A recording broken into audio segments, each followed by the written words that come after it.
Why is data security so important in your MLM software?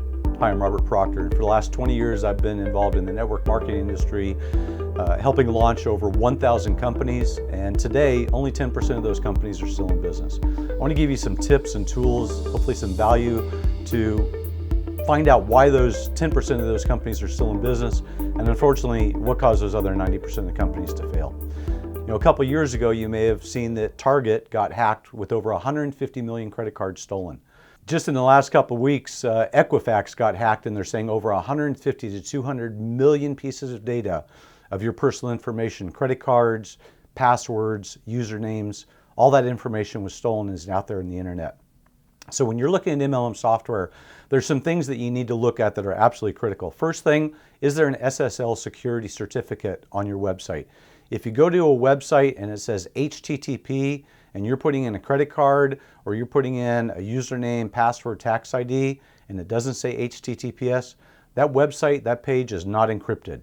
You must be on a website page that says HTTPS, or you've got a good potential of somebody sniffing through your browser and getting your credit card data. You want to ask your software company, are they PCI qualified? Are they PCI certified? This is Payment Card Industry Standards.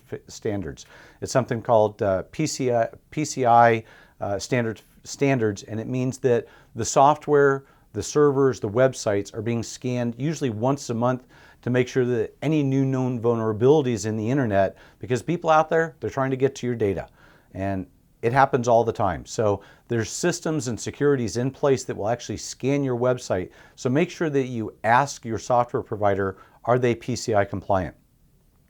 Do they have the ability to do IP blocking? Let's face it, there's some countries these days that they're known for criminal activities. They're known for hacking. And you want to make sure that your software provider, your hardware provider, your cloud provider, that they've got the ability to block certain countries, that they've got the ability to block certain IPs from accessing your website and possibly getting to vulnerable data such as credit card data, usernames and passwords. I'm going to address that in just a minute. Denial of service. You want to make sure that the software company that you're working with, that their provider or their hardware has denial of service software set up on it. It means that when an attack happens, not if, but when an attack on your website happens, that there's a denial of service program in place that's going to stop that hack as quickly as possible. So that's a question to ask your software provider or your cloud provider. Do they have denial of service software in place? Credit card data. Is it encrypted? This is an important question to ask your software provider, and then follow up with your hardware provider that the data stored in your database is encrypted. Credit card data has to be encrypted. It cannot be stored in clear text. You want to make sure that the 3-digit code or the 4-digit code on an American Express card or 3-digit code on other credit cards, that data is not being stored. So make sure to ask your software provider that the database is not storing that information. Your credit card should actually be encrypted at what's called a SHA-2, and I know this is a technical term. It's called a SHA-2 encryption. It's NSA, or National Security Administration standards on how credit card data should be stored in a database. So make sure that your software company is storing your data at a SHA-2 NSA level encryption. Are passwords encrypted? Passwords should actually be encrypted using what we call an MD5 hash encryption method. It means that when somebody goes to your website and they type in their password, the software should actually be encrypting that password and comparing it with the password that's stored in the database, that password's encrypted, and if the two match up, it allows you to access the website. If the two don't match up, it denies you from logging into the website. So you want to make sure that your software provider and your database administrator has passwords stored at an MD5 hash encrypted level. Your data backups. This is absolutely critical.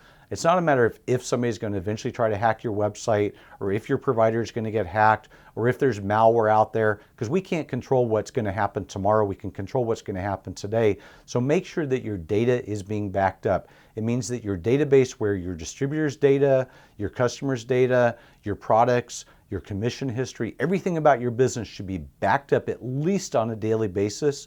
Preferably, if you're doing a lot of business, it should be backed up in real time or hourly, but at least backed up on a daily basis, and you really should have data that's stored offline. You know, a lot of what I just said probably went over your head, because 20 years ago, before I got involved in this industry, everything I just told you went over my head completely. It's what we call geek speak. Today, I'm fortunate I'm surrounded with brighter, smarter, more intelligent people that manage this for my company, but I do know the questions that you need to be asking your software provider. These are really important technical questions because it's not a matter of if it's going to happen, it's a matter of when it's going to happen. You know, I've been involved in this industry for 20 years, and I've had a lot of clients transition over to us because something like this did happen to them, and I've seen the pains that they've gone through, and I've seen them have to start over from scratch because they lost their merchant account because they got hacked. They lost all their distributors' data. They lost their commission history. They lost their website. And I want to help you avoid those pains that you could potentially go through, but just asking a few smart questions. Again, let them do the heavy lifting for you, but know the questions that you need to be armed with when you're talking to a provider. If you got some value from this, share this, like this, and hey, have a great day.